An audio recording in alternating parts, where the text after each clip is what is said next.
All right. Now, I wanted to cover this yesterday when, of course, this came out, just to give some more context on what's going on right now with Disney as it pertains to their economics, which, well, they absolutely have an economic problem right now. But Bob Iger spoke to this in this conference or some sort. Yeah, the conference, this Morgan Stanley Technology Media and Telecom Conference, and he spoke about Marvel. And there were some things that he got that, he's kind of mentioning the obvious, other things that he got is wrong that I want to certainly discuss. Sequels typically work well for us, he says. Do you need, I'm covering this from CNBC, by the way, do you need a third and fourth, for instance, or is it time to turn to other characters? Ant-Man and the Wasp, Quantumania, as of Sunday, the film, which has been in theaters for 3 weeks, has tallied just 420 million globally. Now, they talk about it being a disappointing box office. I guess the media is now conceding that that's exactly what it is, because I guess it's safe to, though they certainly didn't stop talking about, oh, it's the biggest film in franchise history pertaining to Ant-Man, as if it wasn't also the most expensive one. Now, this 420 million globally, as they talk about, you need to go watch my previous videos, as well as other people that cover box office stuff. People, for whatever reason, are still under this moronic idea that studios get 100% of the proceeds, or rather the revenue that has been generated in the box office. It's not how it's ever worked. It's not even close to that. And you see 420 million and you hear that the movie spent 200 million, you get people that say, well, they made profit. That's just not how it works. They have not hit their break-even point yet with this movie. So if it continues on this trajectory, because it's only going to go down from here, this movie is set to actually lose money. And they talk about here in the article where, considering that it's disappointing, especially rather considering that it's not meeting their averages, and it has this big new villain, right? They're supposed to transition into this new phase. The previous phase was an absolute failure, and there's big villains in it, and they can't do anything about it as far as putting butts in the seats.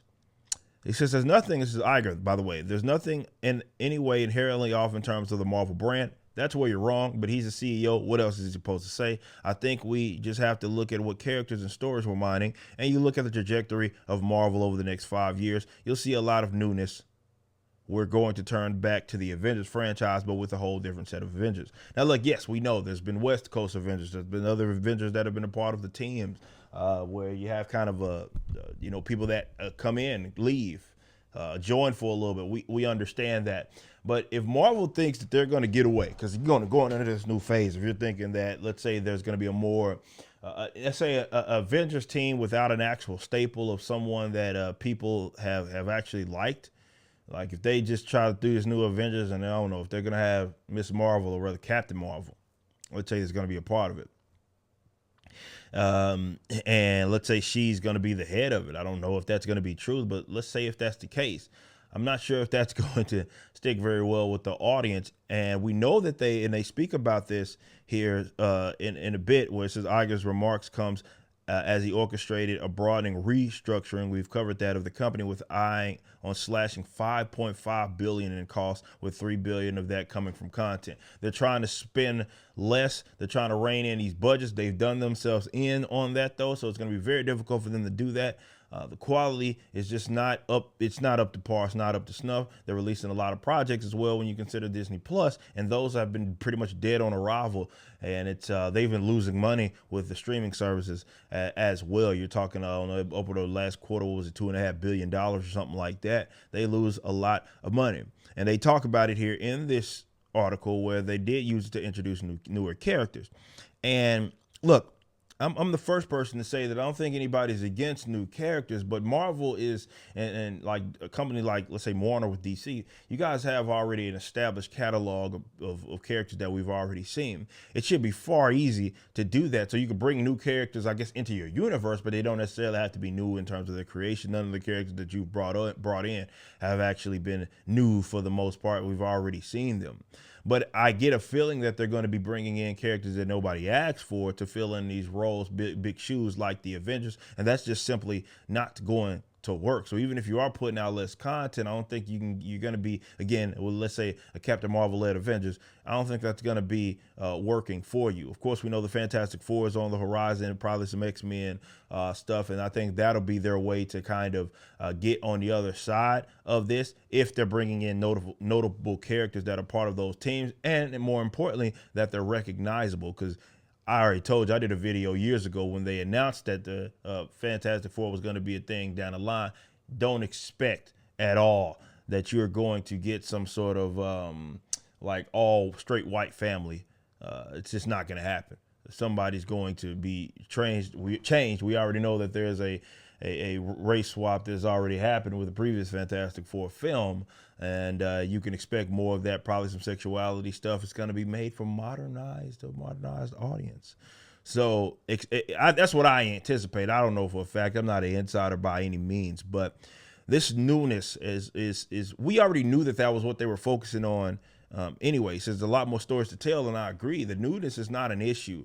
Unless you're talking about the newness in the direction that you've been going, and like maybe that's some all new, all different Marvel stuff, and you got newness in terms of your universe, or you got newness in terms of, okay, we're gonna have line skipping, which is what a lot of people felt in terms of these newer characters that you introduce. It's like, okay, well, who asked for this character? Who asked for that character? Nobody.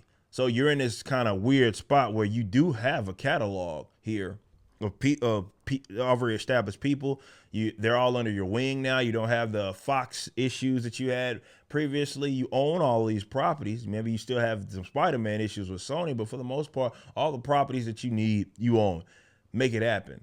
And I just don't see that happening because they don't have it in them to, I don't know, give the audience what it is that they want. But we do know at the bare minimum, they're going to start slashing some costs. We'll see if that is something that's going to help them. They do mention in the article a little bit about how, you know, even with like the Ant-Man situation, we've covered that. These visual effects groups feel like they're not getting paid enough.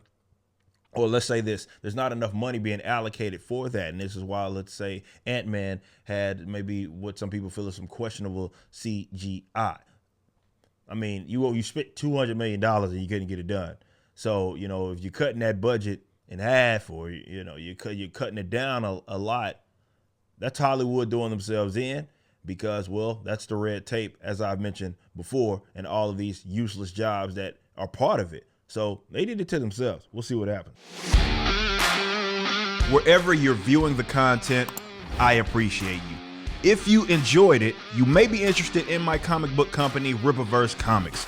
Our first book and campaign, ISOM #1, brought in $3.7 million with tens of thousands of satisfied customers. Visit Rippaverse.com to check out our store and stay up to date with the latest campaigns from one of the hottest new comic book companies. Also, my first big step towards a parallel economy was the development of my personal website, ericdjuly.com. This entirely replaced my Patreon. Now, if you enjoy this content, please consider becoming a member over at the website. We have an ever-expanding list of perks for various membership tiers, a forum, and a phone app. Some of these perks will even benefit you if you're fans of the Rippaverse. Anyway, I appreciate you so much for being a supporter and or customer.